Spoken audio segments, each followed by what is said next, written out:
Hi boys and girls, today I'm going to read a story called Chicks and Salsa, and then afterwards you're going to answer some questions about it. The first question is, tell me about the problem that the chickens had in the story, and if you're in my class you should remember that the problem is when something goes wrong. So that's number one, and then number two is, how did the chickens solve their problem? And we talked about that before. The solution is how we fix it. Number three, draw a picture of your favorite part.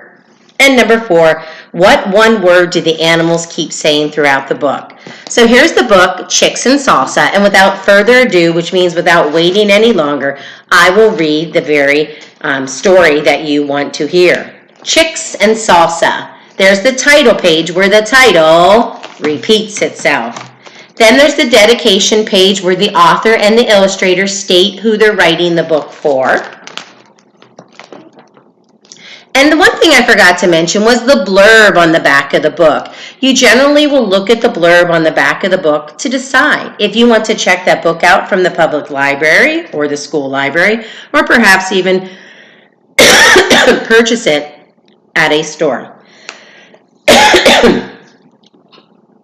There were grumblings in the hen house of Nuthacker Farm. The chickens were tired of chicken feed.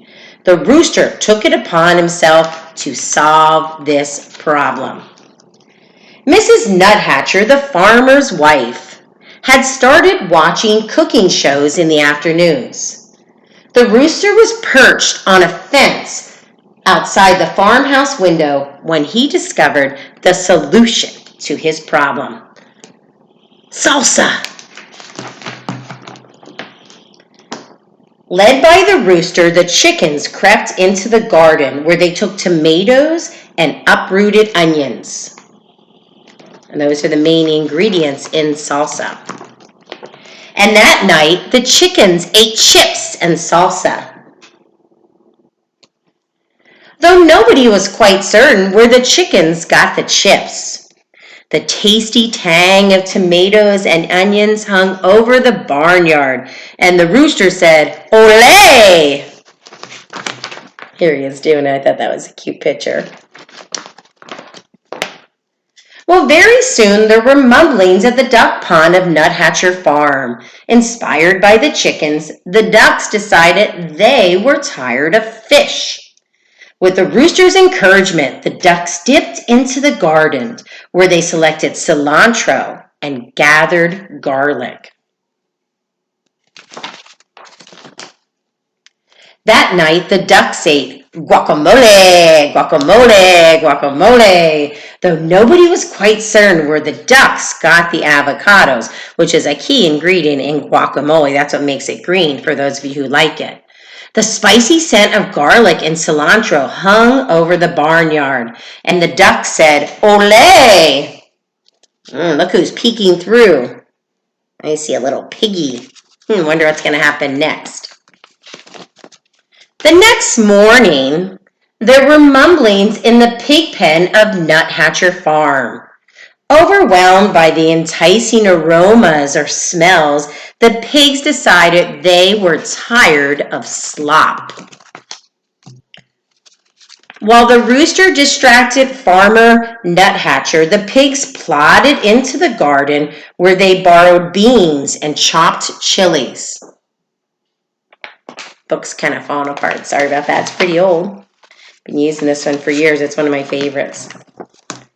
And that night, the pigs ate nachos.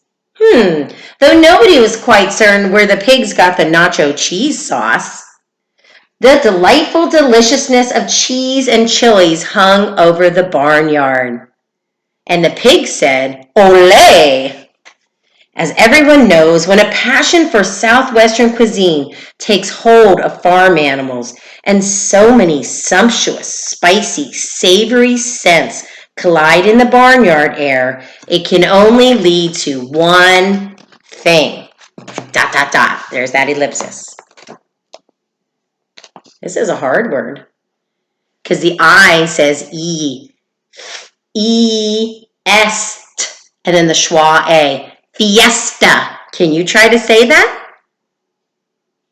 And then clap it out into syllables. Fiesta. Good job.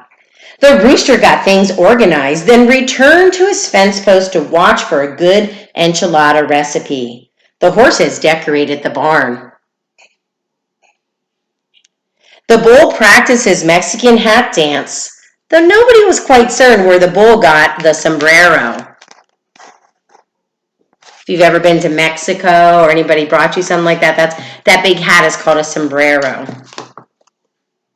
And the chickens, ducks, and pigs snuck into the garden.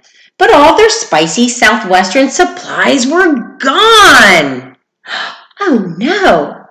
The scallions had been stolen. That's like a type of onion. Ew. The peppers had been pilfered. The limes had been lifted. Sounds like these animals are having lots of problems in this story. But there were slurpings in the kitchen of Nuthacker Farm, stirred by the succulent smells in the barnyard. Mrs. Nuthatcher had decided to make tamales for the county fair. A saucy sweetness hung over the farmhouse kitchen, and Mrs. Nuthacker said, "Olé!" Disappointed, the animals canceled the fiesta, or the party they were going to have. And that evening, the chickens ate their chicken feed, the ducks ate their fish, and the pigs ate their slop. And even though the text do not state that, by using eagle eye, the picture clues, you can infer that those animals were not too happy about eating that food. But while the hatchers were at the fair, the rooster crept into the kitchen and borrowed a French cookbook. All the other things were Spanish cuisine or Spanish foods. I wonder what he's going to make that's French. The next morning, the rooster ate crepes with white grapes in a champagne sauce. And maybe you say, hey, I've had crepes before. They're like really, really fluffy, almost like pancake type batter. Pretty cool. Though nobody was quite certain where the rooster learned how to read. My apologies. A satisfied smile stretched over the rooster's beak, and the rooster said, "Ooh la la." I'm sorry, excuse me. I'm going to have to end the call or end the video. Thank you. Please answer the questions, and thanks.